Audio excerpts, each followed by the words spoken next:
pueden consultar con la gente del centro, con la Secretaría de Asuntos Estudiantiles de la facultad. Si no, bueno, yo lo puedo averiguar rápidamente también.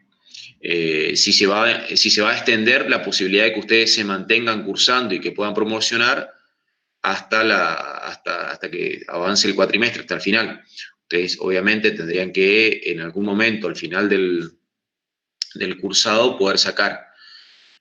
El tema es si efectivamente se pueden tomar todas las mesas. Por ejemplo, mi materia está ya en tercer año y se toman las mesas, digamos, porque pueden haber algunos alumnos que le queden pocas. No sé si se van a tomar todas las materias de primer año, por ejemplo. Creería que probablemente sí, pero puede ser que en algún caso no. Habría que ver eso. La otra, se toman todas las materias, me dice Luz. Bien. La otra pregunta es los finales. Yo ahí hago una salvedad. Sí, obviamente, yo como docente, el sistema de evaluación final de manera presencial es algo que uno lo tiene totalmente incorporado. Ahora, tomar en la virtualidad es un problema, porque entre otras cosas, hay un tribunal que tiene que estar conectado frente al alumno, digamos, es parte del protocolo de examen. Y ya, por ejemplo, ahí ni siquiera yo puedo garantizar que no pierda la conexión. Entonces, para mí como docente es una situación complicada. Y el hecho de poder escuchar en un examen oral a un alumno en la defensa de ese examen también es una complicación. Por lo tanto, bueno, no es un escenario fácil, por decirlo así, el de la toma de exámenes finales. No sé si alguno ya rindió en alguna otra cátedra como le fue la experiencia, pero tiene esa complicación de que al estar conectado al tribunal, hay veces que a mí me ha pasado de que los profesores que tenían que estar en el tribunal no se podían conectar. Y bueno, es parte de esta situación que estamos viviendo. Bueno, si les parece, vamos arrancando. Política. Claro, es cierto, Luz. El instructivo justamente menciona que se pueda reprogramar en el caso de esos problemas, pero justamente no deja de ser una complicación, porque ya ahí hablas de reprogramar, hablas de mandar toda una información previa sobre cómo hacer para, por ejemplo, garantizar que el alumno entre al aula, tenga el acceso, etcétera, etcétera, ¿no? Sí, sí, es cierto, hay un instructivo que evita la complicación del caso. Bien, vamos a ir arrancando, si les parece, y cualquier consulta la puedan formular. La primera cuestión que quería era preguntarle, ¿pudieron armar los grupos? ¿Cómo están con eso? ¿Pudieron ir armando los grupos? ¿Cómo están con la situación de los grupos?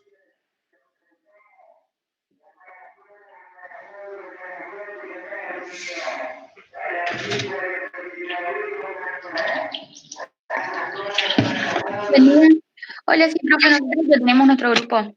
¿Pudieron armar? Bueno, yo voy a habilitar un link, a ver, en el aula virtual voy a habilitar un espacio para la entrega de este primer trabajo práctico. Y quiero reiterar esto, ¿no? La entrega del primer trabajo práctico y del segundo es condición no solo para la promoción, sino para la regularidad.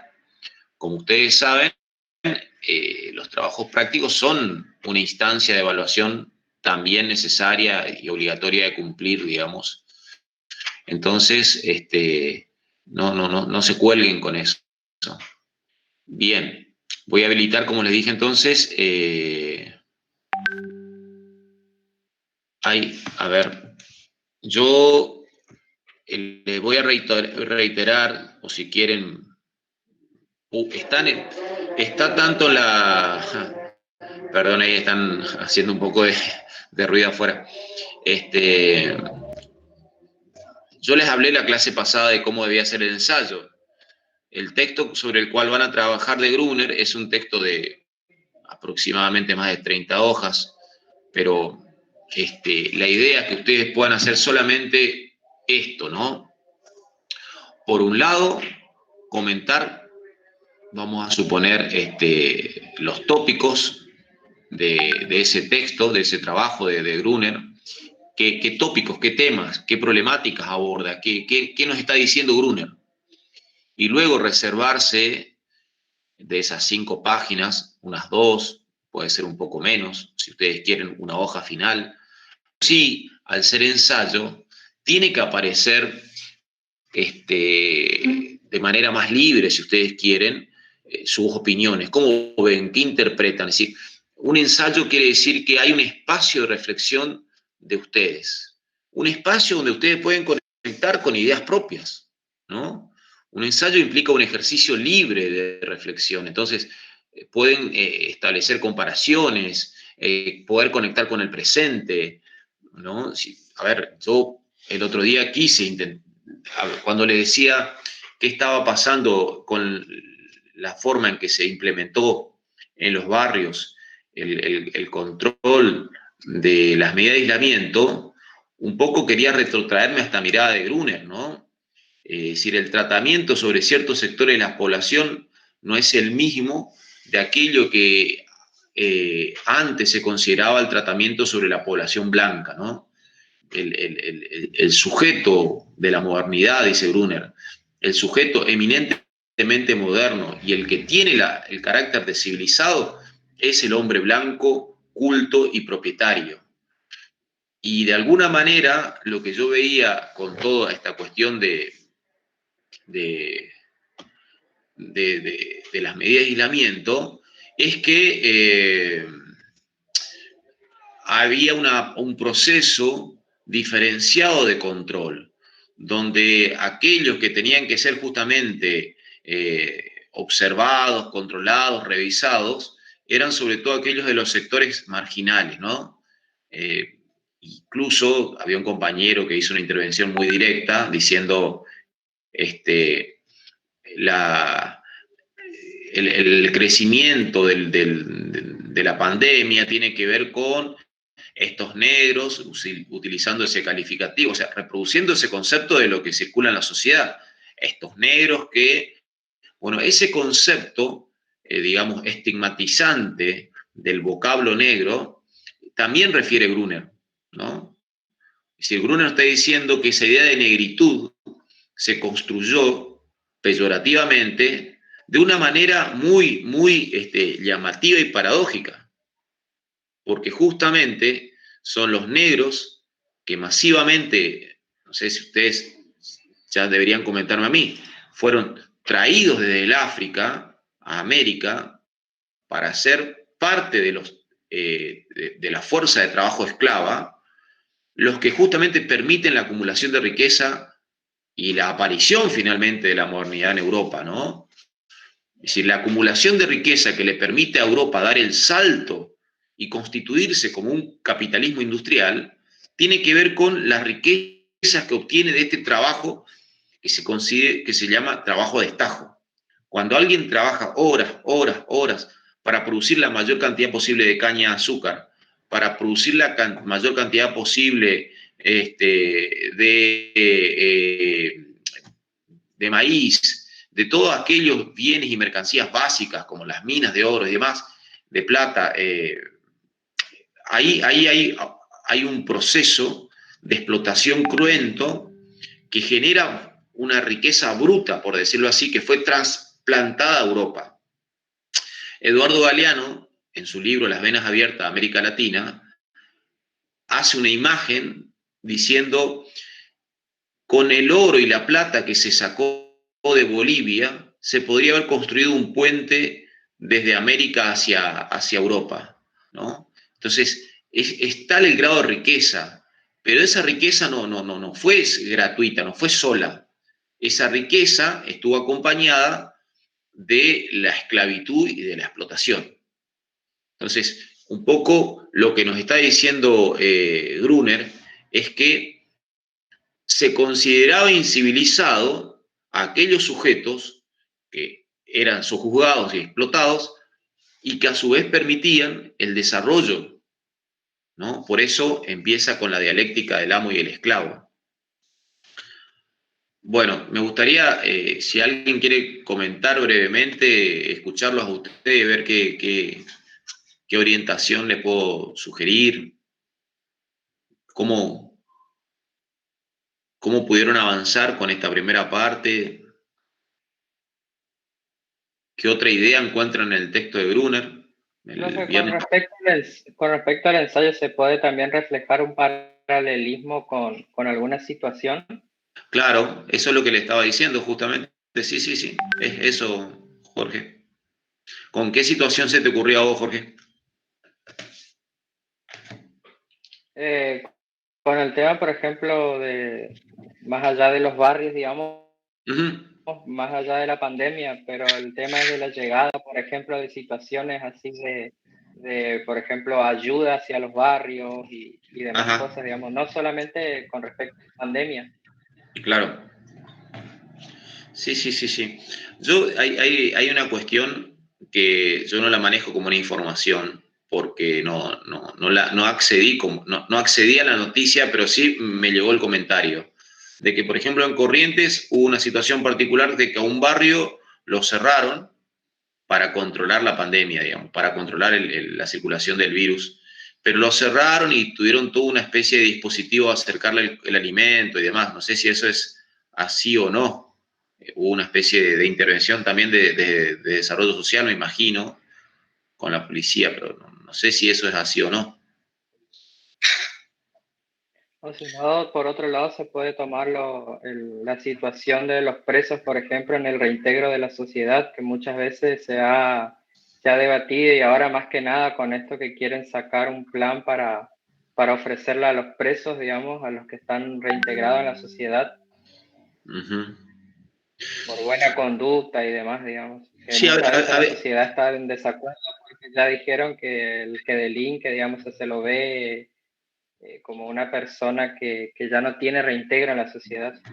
Bueno, pero también está la cuestión de que vivimos en un sistema basado en leyes y bueno, la opinión de la sociedad o la opinión de un individuo o incluso de un gobierno, no, en principio tendremos que transformar el orden legal en este sistema en el que vivimos, ¿no?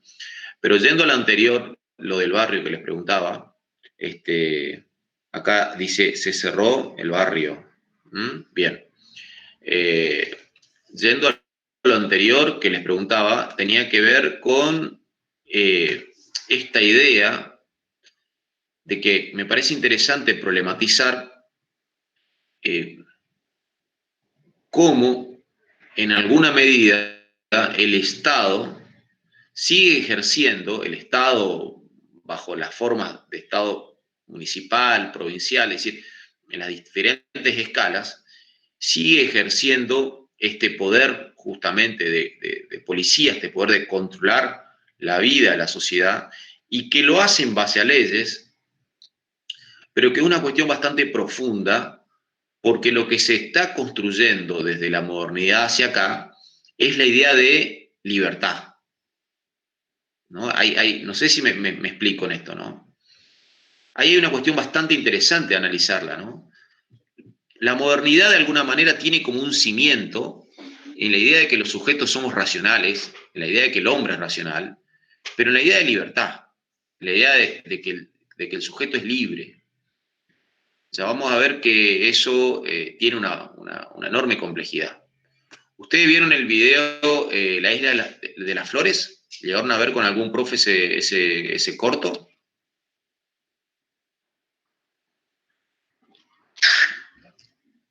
No, profe, creo que no. No. Bueno, a ver, no sé bien después si se puede pasar en una clase algún video. Es corto, dura 11 minutos, pero es un material interesantísimo para trabajarlo desde una cátedra como pensamiento contemporáneo y desde cualquier cátedra social en realidad. Profe, puede ¿le puedo subir hacer el link. una pregunta? Sí, cómo no. Hay una parte del texto que habla sobre la colonialidad del saber. Ujú.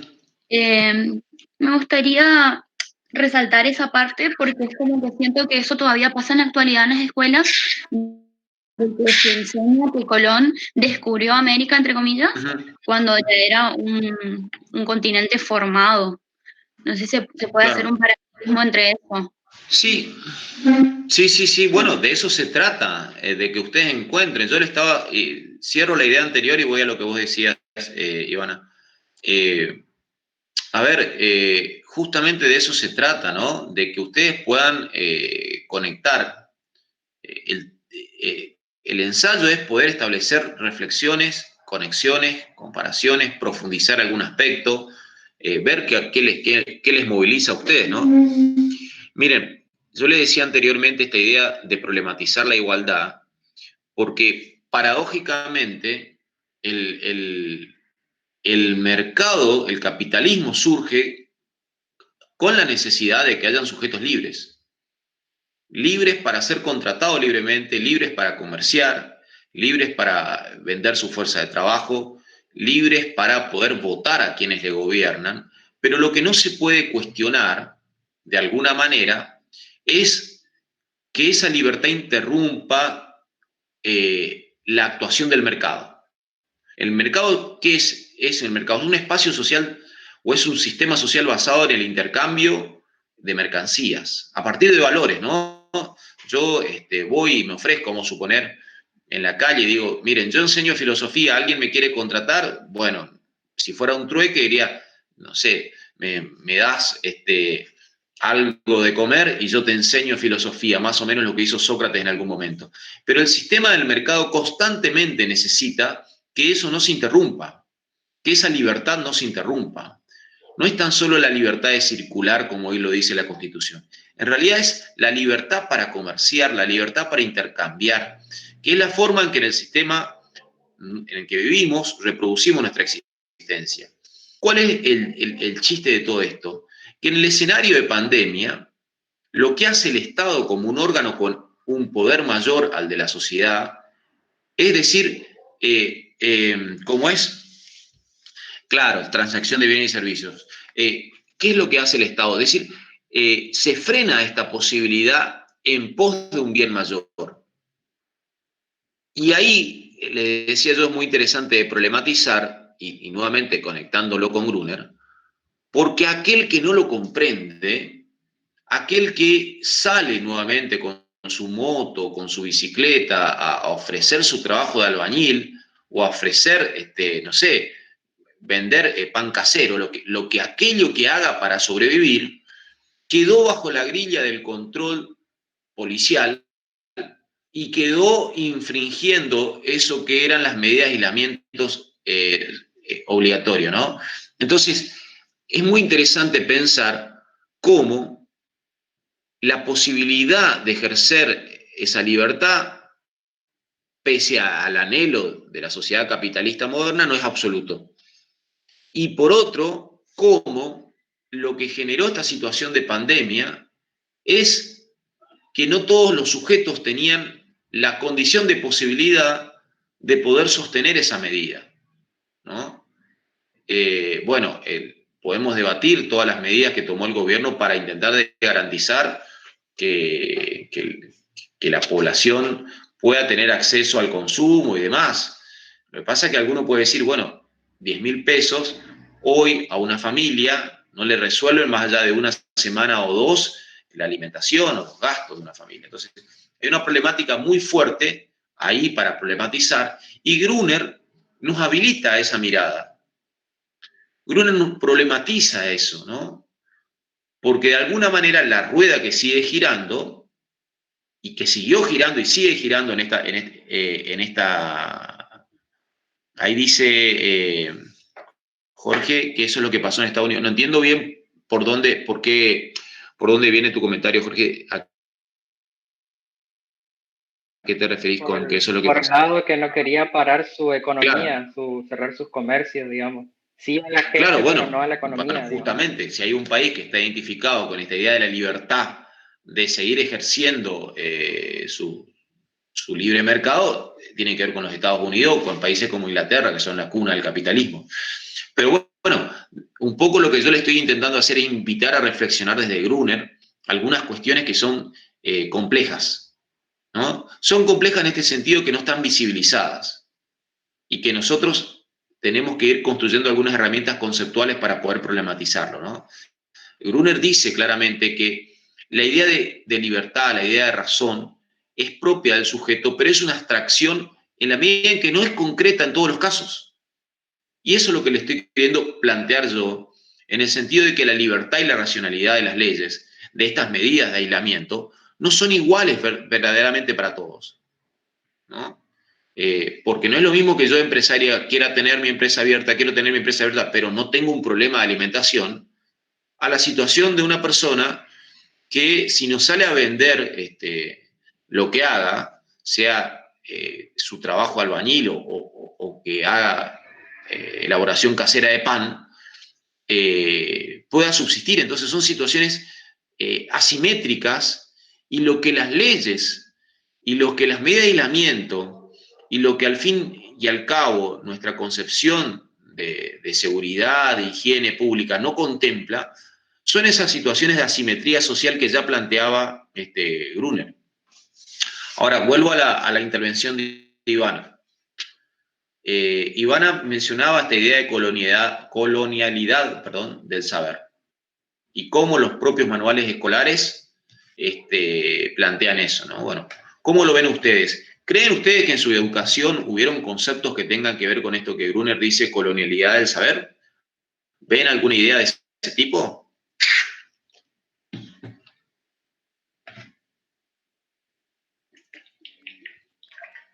Yo personalmente me acuerdo que cuando leía esos libros, nos mostraban a los liberales como personas cultas, inteligentes, y nos mostraban a los hombres como los gauchos como personas incultas. Eso es lo que me acuerdo. Bien, bien. ¿Qué más? ¿Qué otra cuestión uno puede pensar como una colonialidad del saber en nuestra propia formación escolar, digamos? ¿No? Ahí Hola, profe, ¿me escucha? Sí, sí, sí, Martín.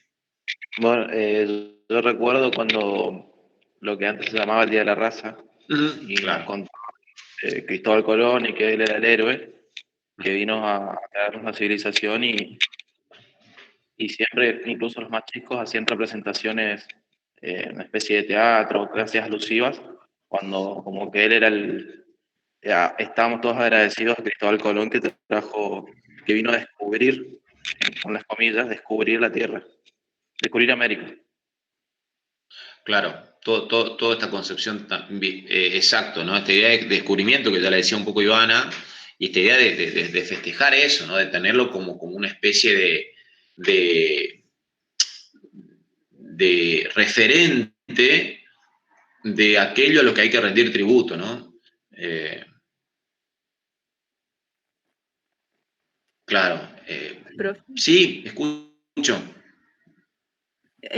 A mí me interesa una parte de Gruner donde habla de, del avance de lo que podría decirse el primer mundo, considerando que ellos son avanzados por haber sido centro de la industrialización y de las grandes empresas y nosotros no, digamos.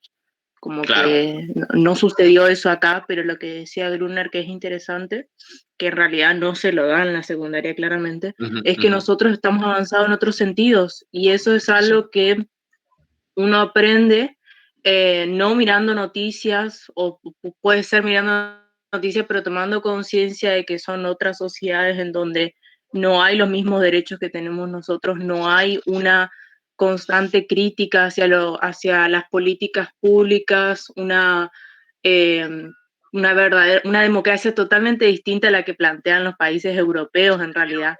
Hay una idea, siempre yo me río porque hay muchos compañeros y amigos que me dicen que quieren irse a vivir a otros lados y nombran países en donde yo no creo que ellos como argentinos puedan llegar a vivir, porque no tienen la libertad de criticar o los espacios para criticar a los gobiernos o a las políticas como hay acá, Sí. digamos.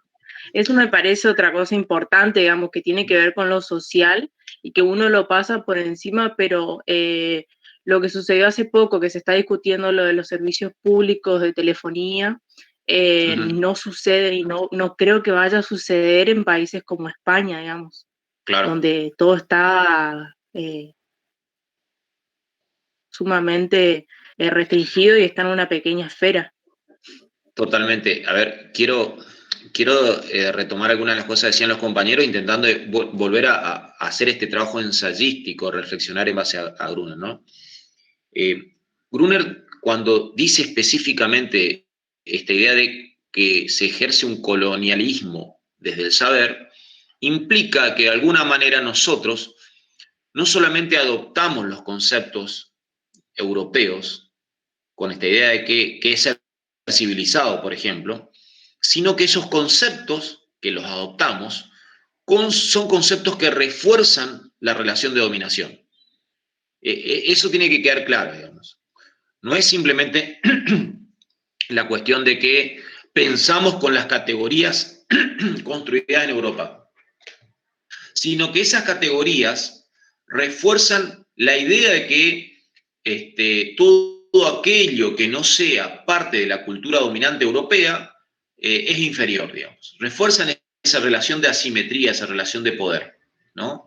Y la otra cuestión que vos mencionabas ahí, Luz, y me parece importante ver, es que la necesidad de Europa, de la Europa moderna, de salir a expandirse, estaban ellos por los propios límites del sistema capitalista que había revolucionado el sistema productivo, como vimos la clase pasada.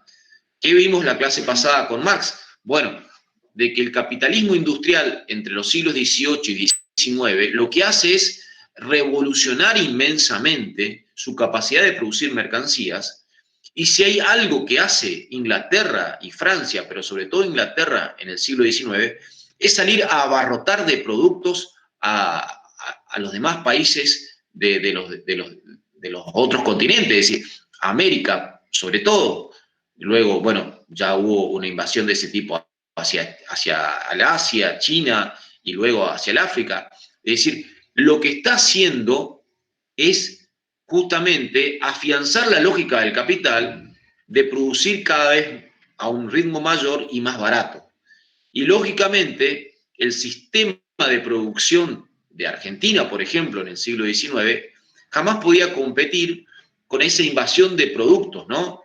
Entonces, lo que nos está diciendo Gruner es que había una necesidad material de Europa, de la Europa moderna, desde ese primer contacto de extraer riquezas y luego de invadir con sus productos, que no se problematizaba y que aparecía un discurso legitimador de ese proceso diciendo, bueno, esto es el avance. El problema es que hoy en día, dejo esto como una reflexión, ¿hasta qué punto nosotros podemos, tenemos capacidad para problematizar esto, digamos? Tenemos capacidad para decir desde la actualidad, me refiero, de esta lógica de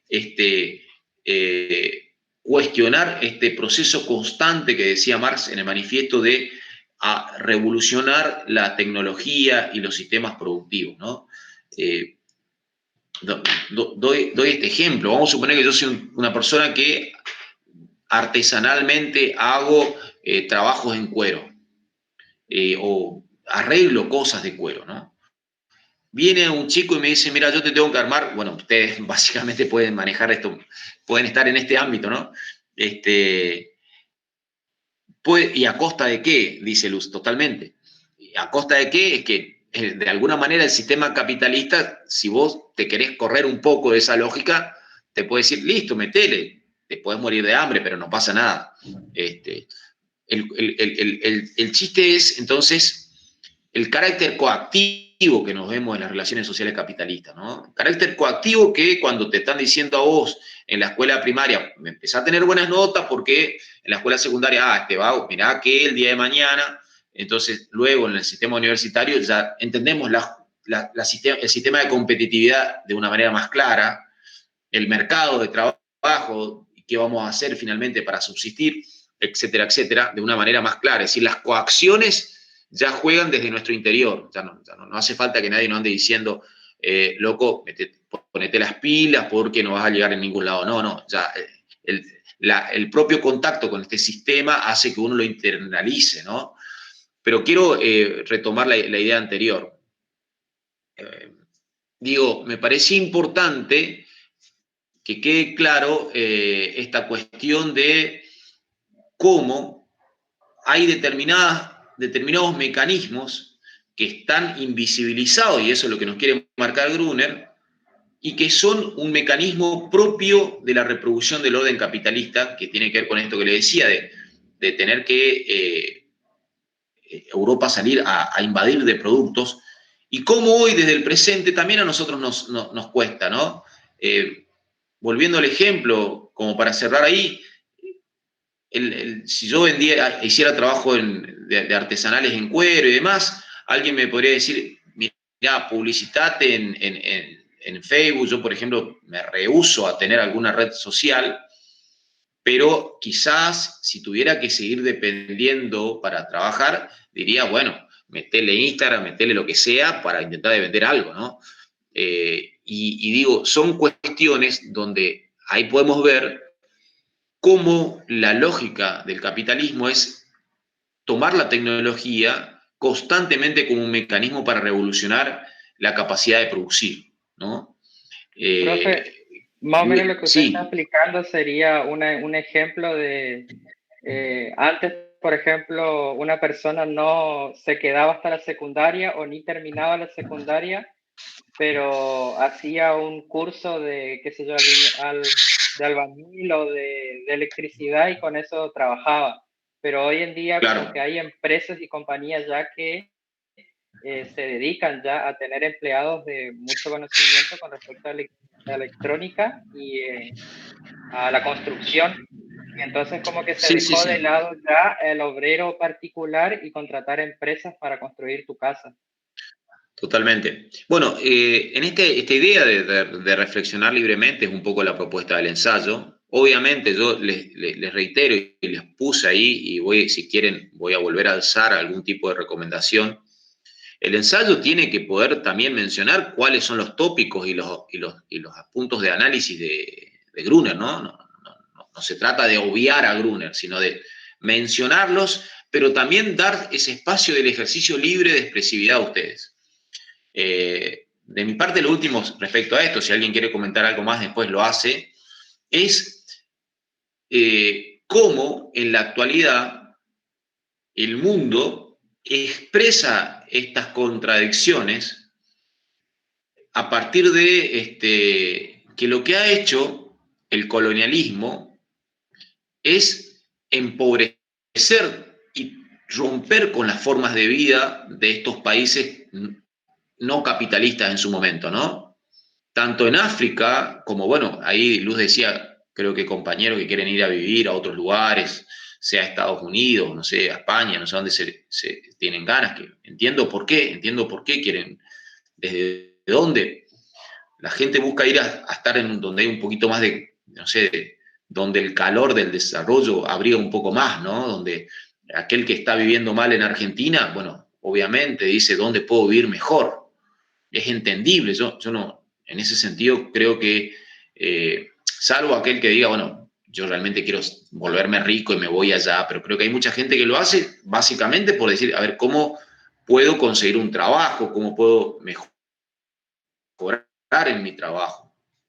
Entonces, es entendible, digo, hay un problema mundial que tampoco se dimensiona bien, que es el de las migraciones, el de las enormes masas migratorias de personas de todo Centroamérica, de África, que buscan acercarse a países donde puedan acceder a un trabajo y a un sistema de vida mínimamente digno.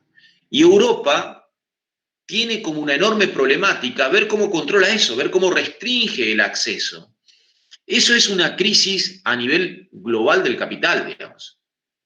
Alemania lo verá como un problema de Alemania, ¿no? Decir, che, a ver cómo hago para que no me invadan más los turcos, a ver cómo hago para que no me vengan los... Inglaterra está llena de pakistaníes, que antes era su colonia, y dice, bueno, no quiero que vengan más los pakistaníes, y los pakistaníes que van tienen los peores trabajos que los ingleses no quieren, pero de alguna manera les sirve explotar a esos pakistaníes, pero no quieren que vayan. Y tomo el caso de Marruecos, no sé, ustedes saben, Marruecos está al sur de España, tiene una relación lindera, tiene un contacto limítrofe con España, y ahí tiene un enorme control con tejidos. No sé, ¿alguno sabe de esto, vio algún documental, analizó eso? La situación de Marruecos con España. Sí, yo conozco que tienen un comercio, no sé si decirlo recíproco, pero que los españoles van mucho a Marruecos a comprar más barato, pero no quieren que los marroquíes entren a España. Claro, no, de hecho hay todo un protocolo porque hay una especie de localidades donde los marroquíes que pasan ilegalmente tienen que quedar ahí, son como una especie de ciudades dormitorio donde ven cómo hacen para deportarlos, si pueden pasar, y viven ahí. Y las situaciones de esos muros, que son en realidad de tejidos,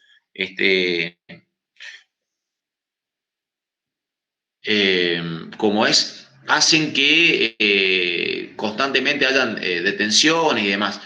La lógica de gente que viene de todos los lugares de África y de países que están más al sur de Marruecos, hasta Marruecos, para intentar llegar a España o para ir luego a Francia, etcétera, etcétera, ustedes, no es por casualidad que las selecciones francesas y demás están llenas de jugadores que tienen un origen étnico africano, ¿no?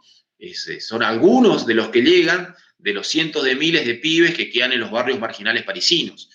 Entonces, por un Mbappé, por un Benzema, que son jugadores conocidos de clubes como el Real Madrid o el Paris Saint-Germain, hay un montón de pibes que son masacrados por la policía, maltratados, viven de la venta callejera, cometen delitos, etcétera, etcétera. Pero es una situación que uno la puede mirar en chiquito o la puede comprender de manera más profunda y más global. Lo que está expresando un poco lo que nos decía Gruner, de cuáles son las relaciones sociales de clase que estructuran la modernidad capitalista, digamos, ¿no? Que las periferias, que fueron explotadas en algún momento, quieren volver a los centros desarrollados para mejorar sus condiciones de vida. Eso. Es decir, las periferias del capital que fueron explotadas y que siguen teniendo una relación asimétrica, en algún punto la población quiere acceder a un mejor trabajo y, por ejemplo, Alemania paga un salario donde un español es un pobre al lado de un salario de un alemán. Entonces, desde el punto de vista de los sujetos individuales, claramente van a querer ir a Alemania, ¿no? Bien, corto acá.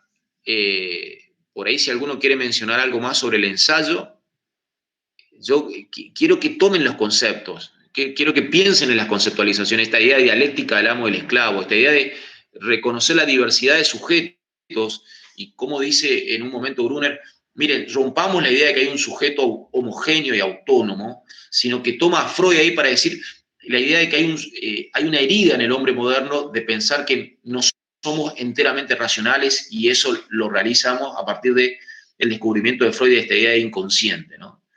Bueno, corto acá y vamos al tema de la clase de hoy. Voy a grabar y voy a intentar de no ser tan extenso para no saturarlos.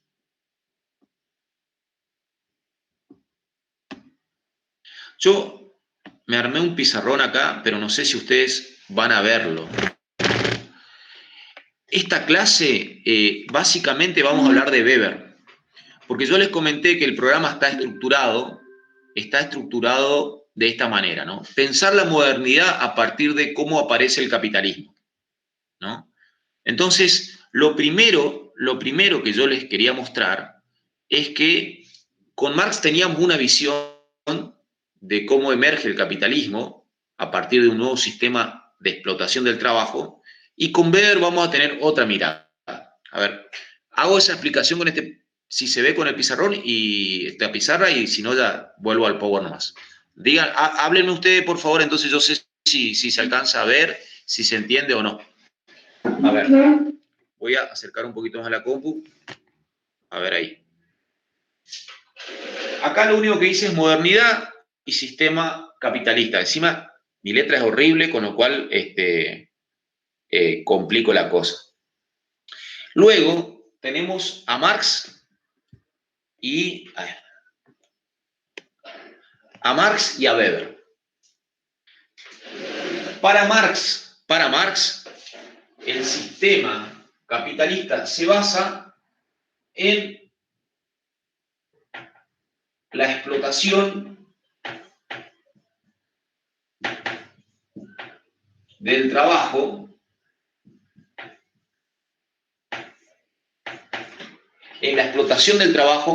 donde se obtiene plusvalía.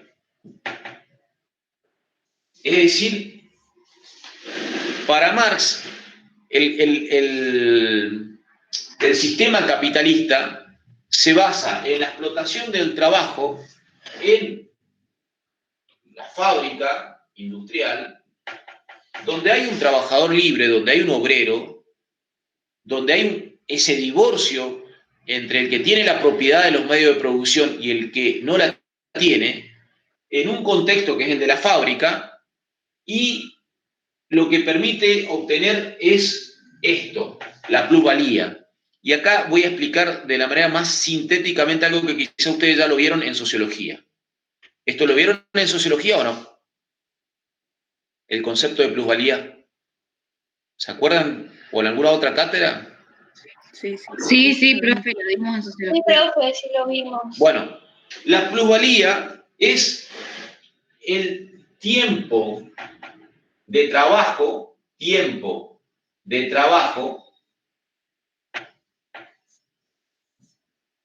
que el capitalista toma del trabajador, pero no lo paga.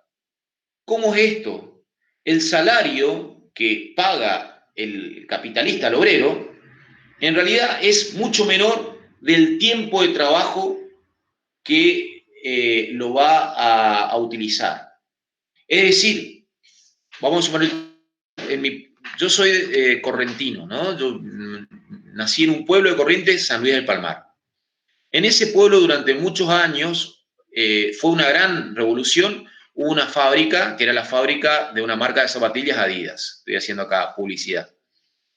¿Alguien conoce o hay algún compoblano o conocen esa historia de esa fábrica alguno o no? Capaz que no.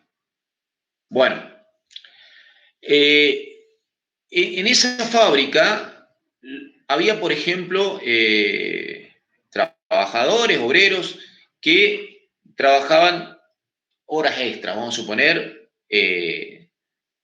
2 horas extras. El sistema basado en la plusvalía significa que la fábrica en ese momento era de un armenio, no puedo acordar el apellido, que tenía la patente de la fabricación de zapatillas Adidas en Argentina. Lo que hacía era pagarle por esas 2 horas extras un monto que ese obrero con 20 minutos de trabajo ya lo cubría. Es decir, el trabajo del obrero es mucho mayor de aquello por lo que se le paga. Con 1 hora de trabajo, vamos a suponer, en la actualidad, un trabajador en Bombay, en la India, ya produce todo aquello que le van a pagar en la semana. Con 1 hora de trabajo, un trabajador de alguna de las muchísimas fábricas que hoy están ubicadas en Bombay. El capitalismo que hizo a nivel mundial fue a los países donde puede pagar salarios más bajos. Como acá en Argentina, digamos, de última hay salarios que no son tan bajos, las grandes industrias no vienen tanto a la Argentina. Sí se van a países como Bombay, como Yocasta, es decir, van a países donde los salarios pueden ser muy, muy bajos, ¿no?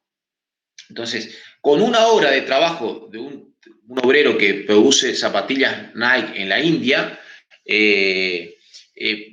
ya, ahí sí me mencionan el caso de China, ya cubre el costo total de la producción de lo que va a ser su salario en la semana. Ese tiempo que no trabaja es la plusvalía. Es un plusvalor, generan un valor agregado. ¿Y qué es la base de la ganancia del capitalismo? En el análisis de Weber, Weber reconoce esto, pero va a decir que el sistema capitalista se basa más en otra cosa, en el espíritu del capitalismo. Es decir, Weber va a poner el ejemplo, va a poner el acento en una cultura y una mentalidad.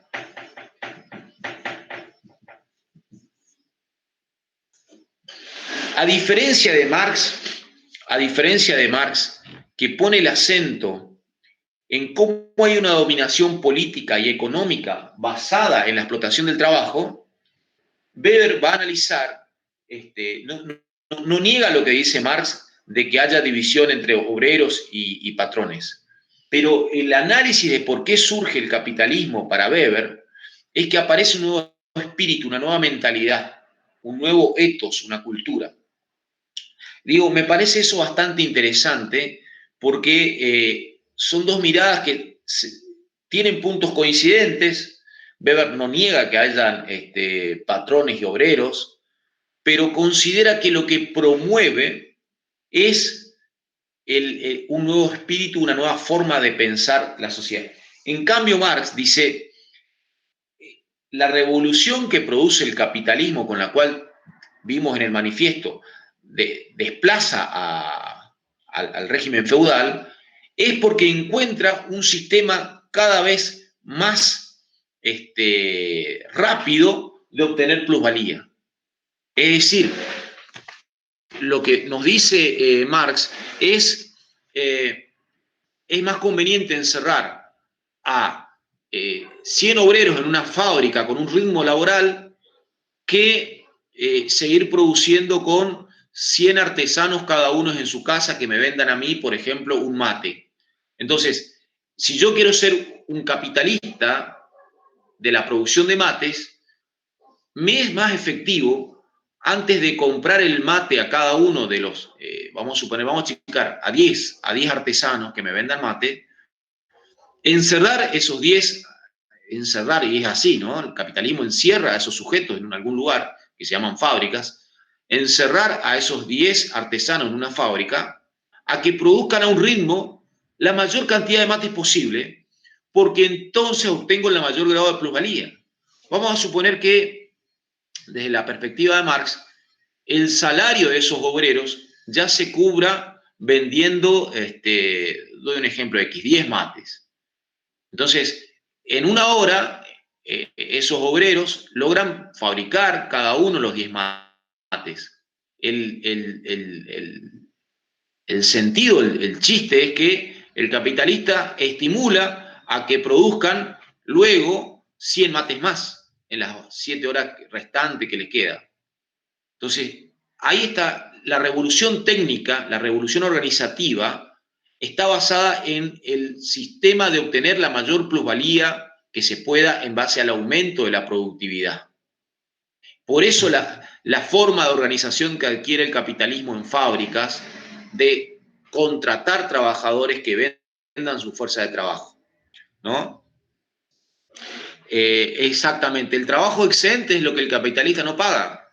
Lo que pasa es que nadie reconoce, nadie se pone, digamos, la relación del capitalista con el obrero es basada en un acuerdo libre. Entonces, no se cuestiona esta idea de plusvalía y trabajo excedente. La plusvalía es el trabajo excedente que el obrero le entrega al capitalista.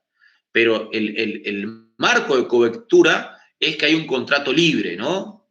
Es decir, yo no sería jamás contratado por ninguna empresa de telefonía si es que no se puede lograr esa empresa explotar y aunque obtenga una plusvalía con mi trabajo, ¿no? Eso es lo que pasa. Acá hay una intervención que me parecía interesante. A ver, Déjenme que mire la... Eso es lo que pasa con los medios de prensa en Corrientes. A ver, no estoy muy al tanto. Si me quieren comentar algo, Dominique, ¿cómo es la cuestión o a qué te referías con el tema de los medios de empresa en Corrientes? Ah, Corrientes no adhiera a ningún convenio. Bueno, eso, a ver, incluso eso ya es trabajo informal, trabajo en negro, ¿no? Pero en el capitalismo a mí me puede, yo puedo ser una especie de, hay un concepto de los estudios marxistas que es la aristocracia obrera. Es decir, los obreros mejor pagos, ¿no? Vamos a suponer, yo puedo tener un cargo de capataz, y siendo un obrero de YPF en el sur, en Neuquén, puedo cobrar más de 100.000 pesos tranquilamente, con un ingreso jerárquico para la clase obrera, ¿no? Soy capataz de una planta de YPF en Neuquén, en la zona de Vaca Muerta, y cobro más de 100.000 pesos. Entonces soy lo que en algunos estudios marxistas se entiende como aristocracia obrera. El punto es que yo estoy en blanco, todo muy bien, es más, me compro un auto 0 kilómetro y digo, viva el capitalismo, ¿no? Bárbaro. El punto no pasa por ahí. El punto es que sea el trabajo en blanco o sea el trabajo en negro, el sistema capitalista, necesariamente, más allá de que el capitalista sea bueno o malo, lo que nos está diciendo Marx es que se tiene que basar en la obtención de plusvalía para poder haber ganancia. Y ninguna empresa capitalista puede subsistir si no hay ganancia. No pasa, a ver, yo me quiero convertir en capitalista, si no entiendo estas leyes, voy a ser un mal capitalista, digámoslo, un mal burgués, ¿no? Entonces, lo que pasa con los periódicos que pagan salarios ya en negro, no están por convenio y demás, es que están luchando por constituirse como capitalistas, ¿no es cierto? Y necesitan aumentar el grado de explotación para poder generar una ganancia que les permita competir con otros, por ejemplo, periódicos más grandes o sostenerse. A ver, le doy otro ejemplo. Vamos a suponer que en algún momento hubieron un montón había un negocio que pululó en la Argentina que son los ciber en algún momento. En esos lugares donde uno iba y contrataba una computadora para tener acceso a internet o a lo que fuera. Y si en ese momento los dueños de los ciber contrataban a un obrero, a un trabajador, iba a ser mal pago, porque son negocios precarios. Entonces, el capitalismo a nivel mundial tiene una ley que Marx la explica, que es la tendencia a la concentración. La tendencia, es decir, el capitalismo implica esta ley de que hay una competitividad interburguesa que hace que algunos puedan dominar el mercado y otros sean periféricos, ¿no? Hay grandes empresas que controlan el mercado y hay otras que luchan por constituirse como fracciones burguesas, pero que les va mal. Y si justo ustedes van a trabajar alguna de esas fracciones, más allá de que el patrón sea un tipo embromado, que pague mal, lógicamente no van a poder tener buenos salarios. Donde el capitalista paga buenos salarios, se hunde como empresa. Pero insisto, es una cuestión objetiva, no es una cuestión de un buen capitalista, digamos. Lo que Marx explica son reglas de juego de cómo se reproduce el capitalismo. Bueno, hasta acá.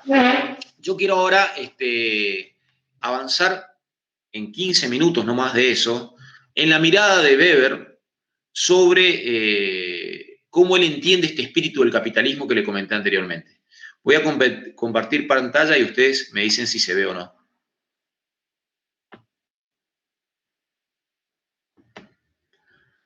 A ver. ¿Ahí se ve?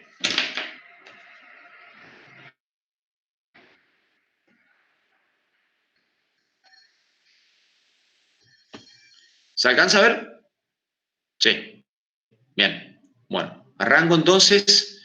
Explico esto en 15 minutos, más o menos, y después ustedes me hacen alguna consulta sobre lo que no entienden o me paran ahí en el momento. Bien. Max Weber, que es, entre otras cosas, uno de los clásicos de la sociología, pero también es un economista, un filósofo, hace teoría política, es un intelectual destacado del mundo contemporáneo, justamente porque sus teorías tienen mucho peso, son teorías muy originales, de mucha fuerza. En esta cátedra yo lo puse como un segundo avistaje de la modernidad. Y él va a escribir un libro llamado justamente La ética protestante y el espíritu del capitalismo. Atiendan a esta idea de espíritu, ¿no? Es decir, él no dice y el capitalismo, dice y el espíritu del capitalismo. ¿Qué le estoy diciendo con esto? Que Weber, fíjense a lo que se va.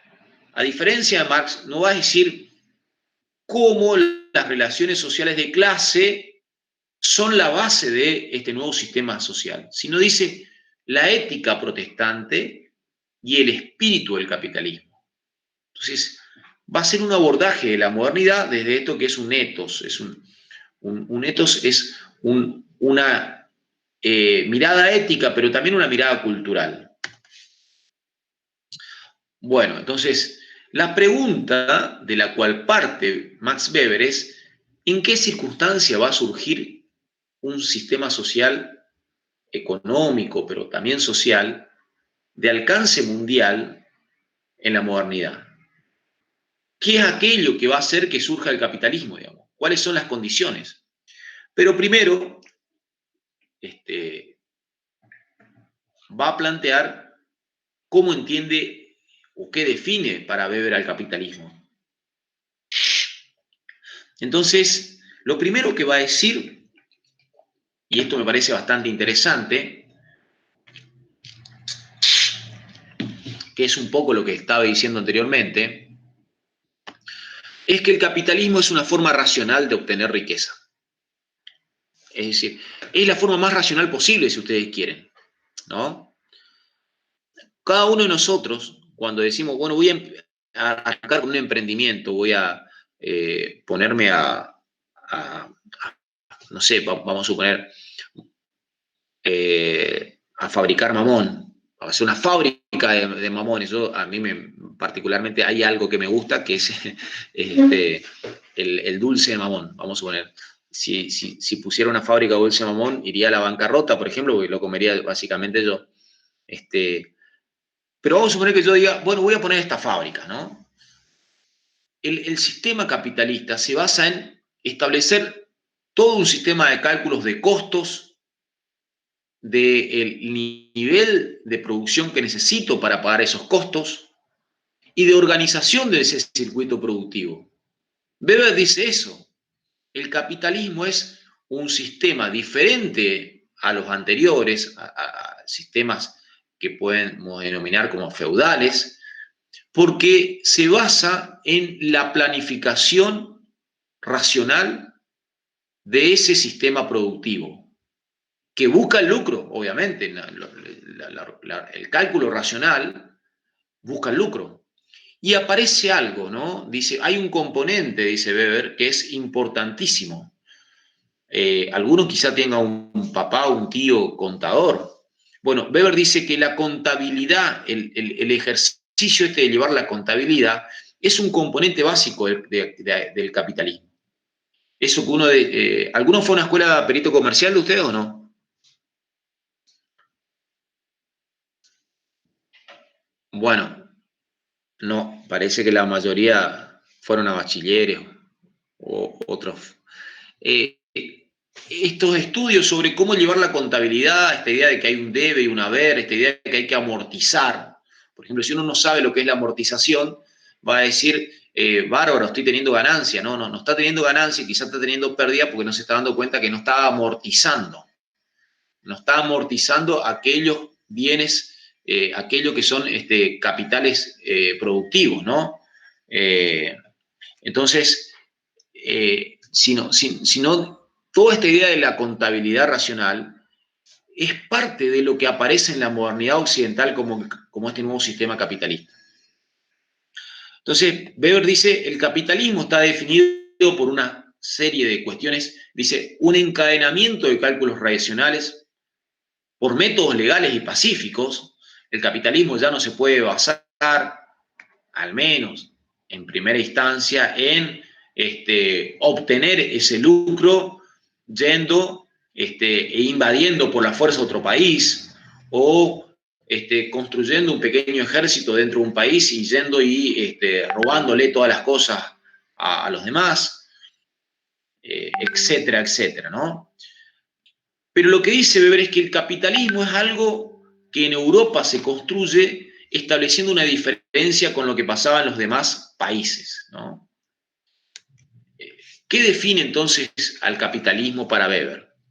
El deseo de ganancia, pero que había que lograr ese deseo por medio de un trabajo capitalista, continuo, racional, con ganancia renovada, con rentabilidad.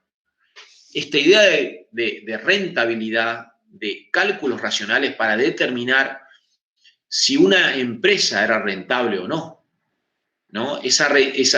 La idea de rentabilidad implica que esa empresa pueda generar mayor riqueza, ¿no? El capitalismo se basa en la capacidad de expandirse, pero para expandirse tiene que ser rentable. Es decir, yo puedo dedicarme durante toda mi vida, nuevamente digo, a fabricar ya, si quieren ustedes, cosas de cuero, fabrico carteras, fabrico zapatos, pero no es rentable si solamente reproduzco a la misma escala mi unidad productiva, si siempre tengo mi mismo local, ¿no? Entonces, vendo lo mismo, tengo mi mismo local y nuevamente digo, soy feliz, tengo la ganancia que quiero. Para Weber, y acá coincide con Marx, la rentabilidad implica algo que puede ampliarse. Rentable es aquello que permite que haya un proceso de acumulación. Porque la lógica del capital es justamente esto de que las empresas capitalistas tienden a no solamente reproducir lo que tienen, sino a acumular. Voy a intentar avanzar un poco. Sí, escucho. Disculpe, se aparece en negro aparentemente cuando cambia de filmina o pone en pantalla completa. Ah, voy a checar entonces. Gracias por el aviso. A ver.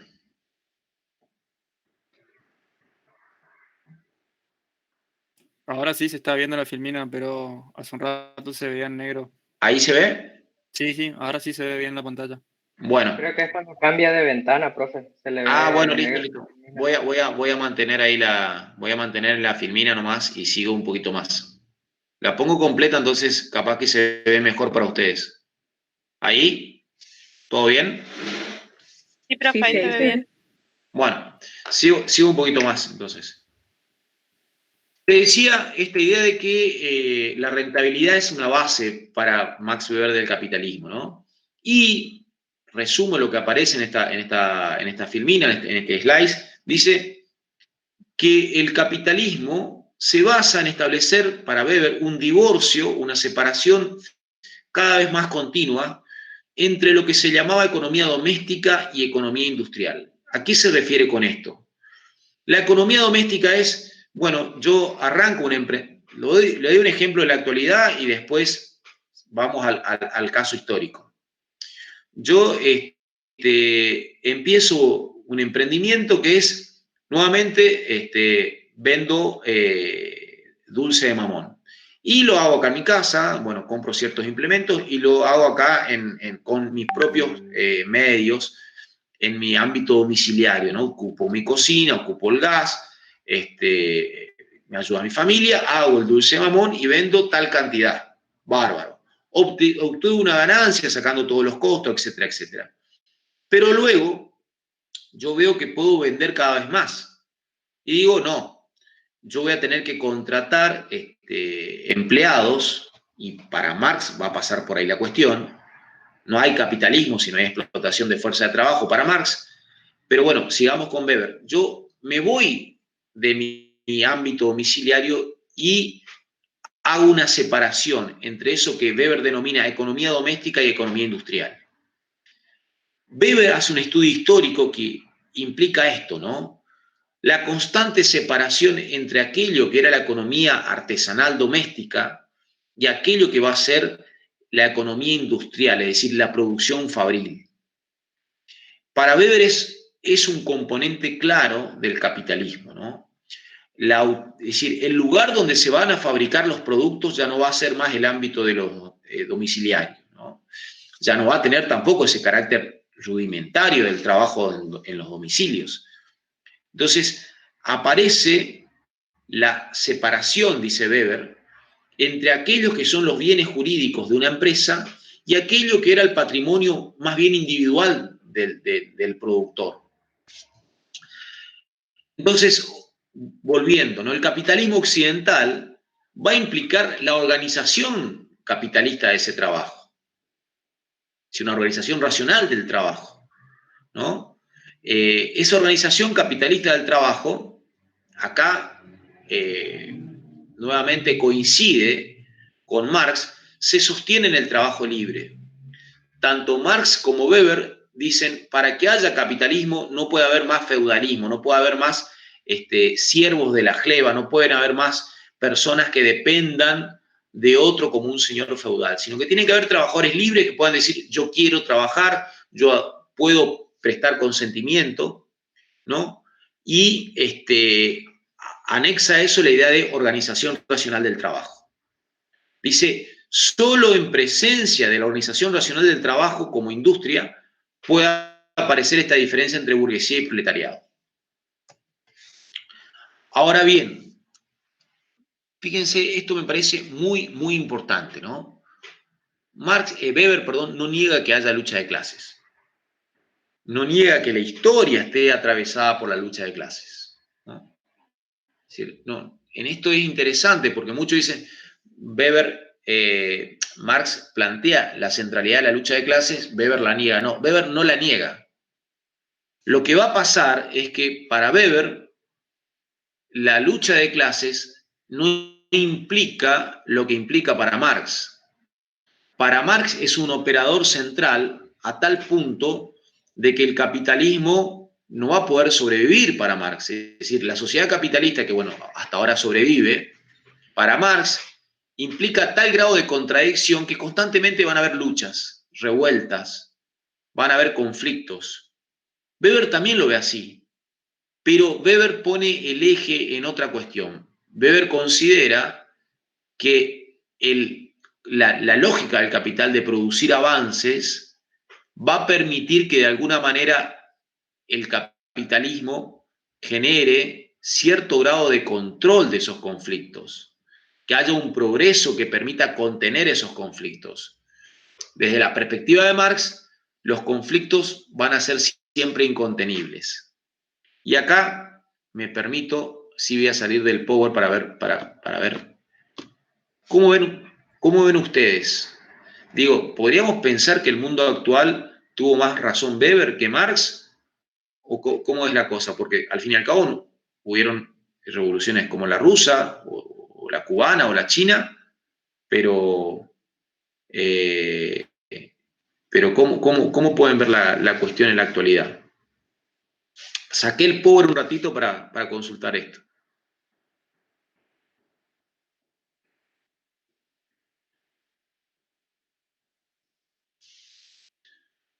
¿Cómo ven la cuestión?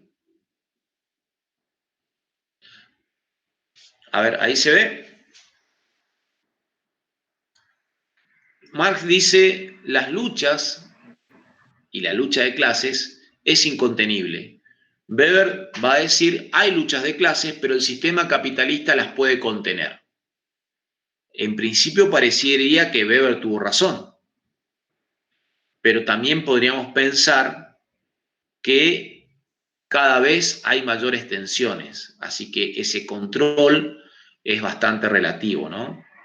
Claro, o sea, permiso, Weber Sí. como que tiene razón en ese sentido, pero como la concentración, digamos, de capital cada vez aumenta mucho más y eso va generando, digamos, algunas tensiones que en algún momento se supone llegaría a un punto donde no aguanten más y Marx en ese sentido llegaría, cuando él plantea la tesis y la antítesis, digamos, y una nueva síntesis de un nuevo sistema económico.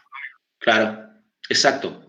No sabemos, es algo que quizá en el marco de nuestras vidas no lo veamos, o sí, pero también digo, si hay algo que es evidente, es que estos enormes problemas de masas migratorias que intentan de ir a algún lugar del mundo, entre comillas, desarrollado para obtener un mejor trabajo, están expresando el grado de contradicción del sistema mundial en el que vivimos, ¿no?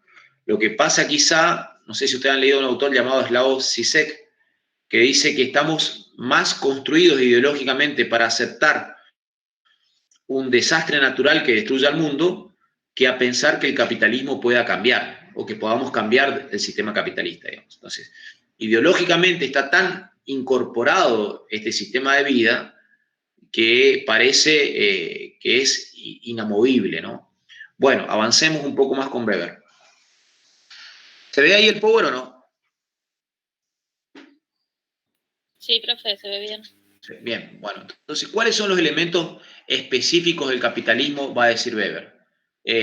Básicamente, tiene que ver con la condición, es decir, la contabilidad racional, el derecho que va a establecer, digamos, justamente la posibilidad de establecer contratos laborales. Hay derechos que tienen que ver también con el derecho del trabajador, pero obviamente también, digamos, elementos jurídicos que avalan a los propietarios.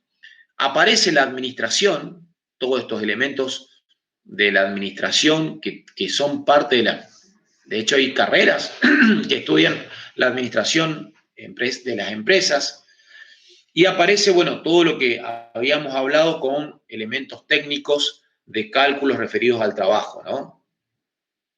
Ahora bien, lo que Weber nos va a decir es que todo esto que caracteriza al capitalismo, cálculo racional, la separación jurídica, el derecho, la administración de la empresa, etcétera, etcétera, no puede haber surgido sino porque apareció un nuevo espíritu que él denomina ethos económico racional. Ese nuevo espíritu es un ethos económico racional, es decir, una ética económica de carácter racional. ¿Y cómo se entiende eso? ¿Cómo emerge ese ethos económico racional? Y va a decir que surge porque aparecen cada vez con mayor fuerza en las religiones protestantes. Por eso dice la ética protestante y el espíritu del capitalismo. Entonces, en 10 minutos le voy a cerrar esto, en 5 o 10 minutos. Entonces, él parte de observar el peso de las religiones sin tomar posición. Por eso es un análisis desprejuiciado, ¿no? Él no está hablando a favor o en contra de ninguna religión. Intenta de observar qué es lo que se está construyendo ahí con el protestantismo, ¿no? Fíjense lo primero que dice. No se trata de pensar que una religión es la causa de fenómenos económicos, sino al revés. Él pone a la religión como un factor de desarrollo de la economía. Y en esto sí que es muy diferente a Marx. Marx dice que el paso del feudalismo al capitalismo es por la propia lógica de los avances y del poder de la burguesía. Y Weber va a decir que es un ámbito donde desde lo religioso, desde el ámbito de lo religioso, perdón, va a crecer una ética del protestantismo que va a fortalecer una cultura del trabajo capitalista, va a decir. Bien. Entonces, lo que yo le voy a referir acá es lo que ustedes tienen ahí como material de estudio, que es el primer capítulo de la ética protestante y el espíritu del capitalismo, que se llama Confesiones y estructura social.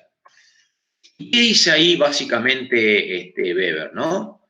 Va a decir que el espíritu del capitalismo centralmente se corresponde o está construido desde la expansión de la ética protestante. Como ustedes saben, o si no, bueno, es una frase hecha, eso ustedes saben, voy a decirlo yo, el protestantismo es una decisión de la Iglesia Católica que es dominante y que a partir más o menos a partir del siglo, fines del siglo XV, principio del siglo XVI, se va a generar esta ruptura, lo que se llama el cisma religioso, a partir de Lutero y después de Calvino, que van a cuestionar sobre todo un dogma de la Iglesia Católica que condenaba el lucro, que condenaba el ánimo de lucro, que condenaba la búsqueda de la riqueza. Paradójicamente, porque la Iglesia Católica estaba llena de riquezas, pero condenaba para combatir a la burguesía en realidad. Es decir, la Iglesia, que era una institución de la nobleza, combatía a los burgueses por medio de estos dogmas, ¿no?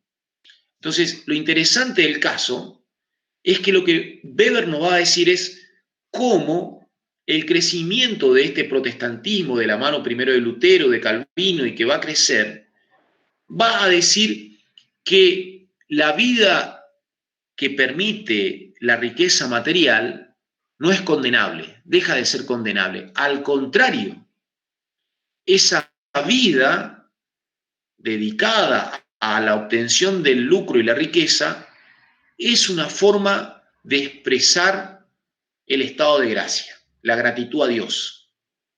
Fíjense la inversión en las dos posiciones, ¿no? Por un lado la condena al lucro, por otro lado el reconocimiento a la gracia divina por medio del trabajo y la acumulación de riqueza. Entonces, la reforma luterana tiene este espíritu, ¿no? De decir, hay que pensar que mientras más productiva sea nuestra vida privada en el mundo del trabajo, estamos más en consonancia con la gracia de Dios. Digo, es un cambio central. Y lo que se va a plantear, Max Weber, es hacer un estudio empírico observando lo siguiente, ¿no? Dice, en países como Alemania e Inglaterra, hay mucho más presencia de los protestantes que de los católicos en los cargos dirigenciales de las grandes empresas, ¿no? Va a decir básicamente eso. En los cargos dirigenciales, los gerentes o los dueños o los principales dirigentes de estas actividades económicas son más protestantes que católicos. Entonces, se plantea cómo se produce eso. ¿Por qué? Porque hay más cargos jerárquicos en manos de los protestantes, ¿no? Y dice, fíjense, hace esta diferencia acá. Los bachilleres católicos, dice, asisten a modernos planteles de enseñanza dedicados principalmente al estudio técnico y de las profesiones en el campo industrial y mercantil en general, que viene a ser de manera específica una profesión propia de burgueses. Es evidentemente inferior al de los protestantes. Es decir, los católicos estudian más, dice Weber, lo que se llaman, se inclina más a una formación humanística. En cambio, los protestantes se inclinan más por formaciones de tipo técnica profesional, ¿no? En el campo industrial, mercantil. Entonces ya hay toda una orientación ideológica en la formación de los protestantes que se vuelca hacia ese mundo del trabajo. Bueno, y acá hace una mención a cómo las fábricas están más compuestas en sus filas por trabajadores calificados que son parte de estas religiones protestantes antes que católicos, ¿no? Bien. Y este es el punto con el cual quiero ir cerrando. Los protestantes, sobre todo en algunas confesiones, en algunas de las religiones, en algunas de las confesiones protestantes, han revelado siempre una singular desinclinación por un racionalismo económico, es decir, por buscar ser eficientes en el trabajo, ¿no? Dice, es evidente esta relación entre vida religiosa y un desenvolvimiento más agudo del espíritu comercial.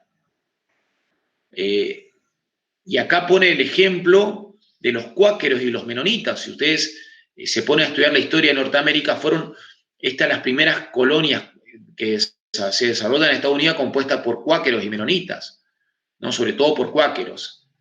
Entonces, hay un nexo entre esta cultura capitalista moderna de dedicarse de manera, digamos, meticulosa a la productividad y esta concepción religiosa de entregarse a esa actividad como una forma de culto a Dios.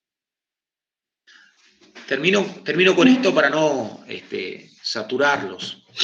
Fíjense lo que plantea el ascetismo religioso y la formación del espíritu capitalista de la empresa capitalista.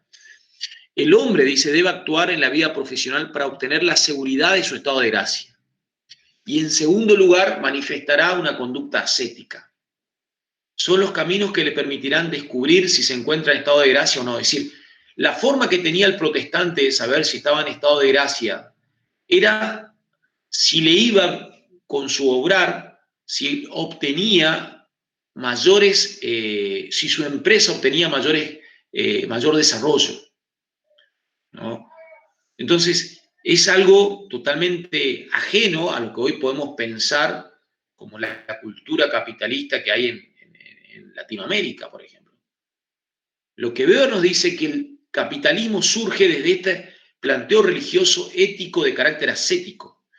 El dedicarse al trabajo, a ser austero y a generar cada vez mayor productividad, era parte de esta ética del ascetismo religioso protestante, ¿no? Que, bueno, consideraba que, acá dejo de compartir pantalla,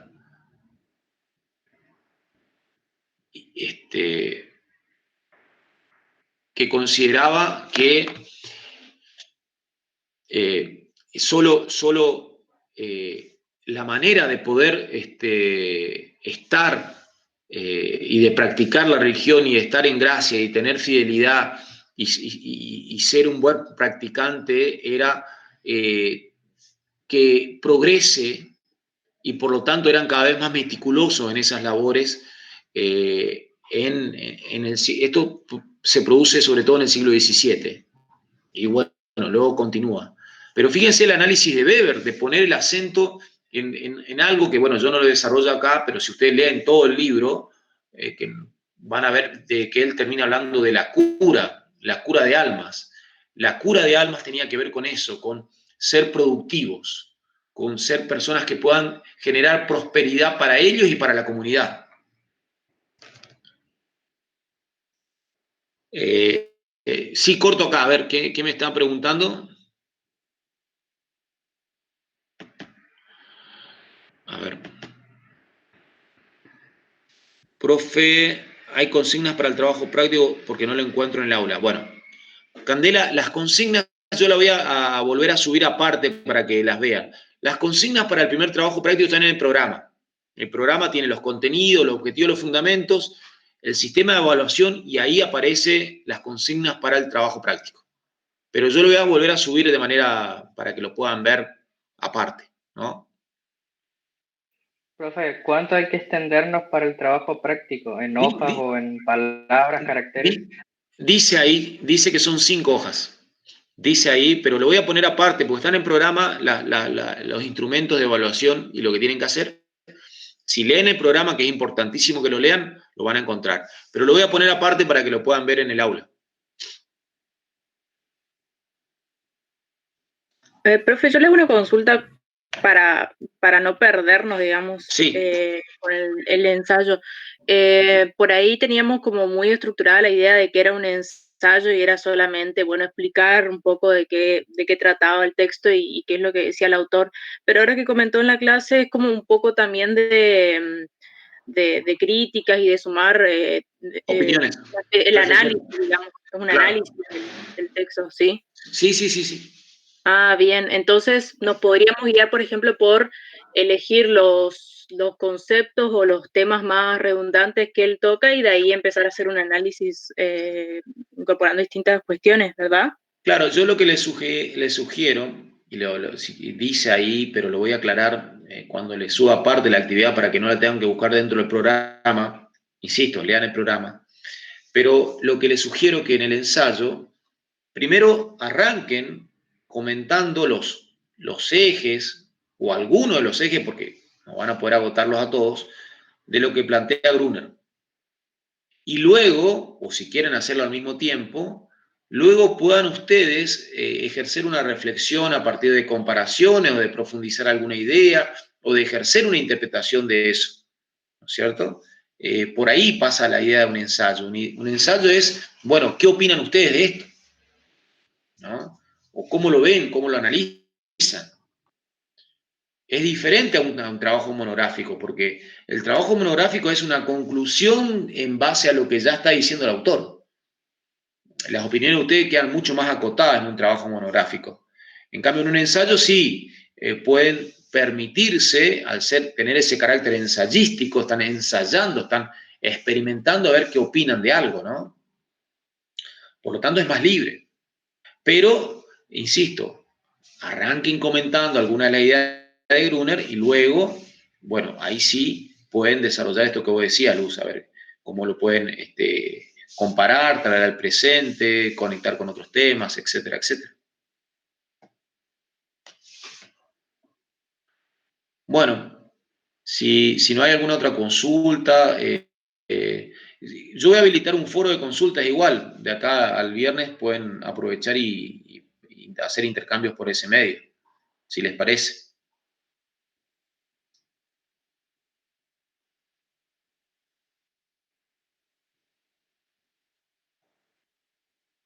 Bueno, bien, bien, bien.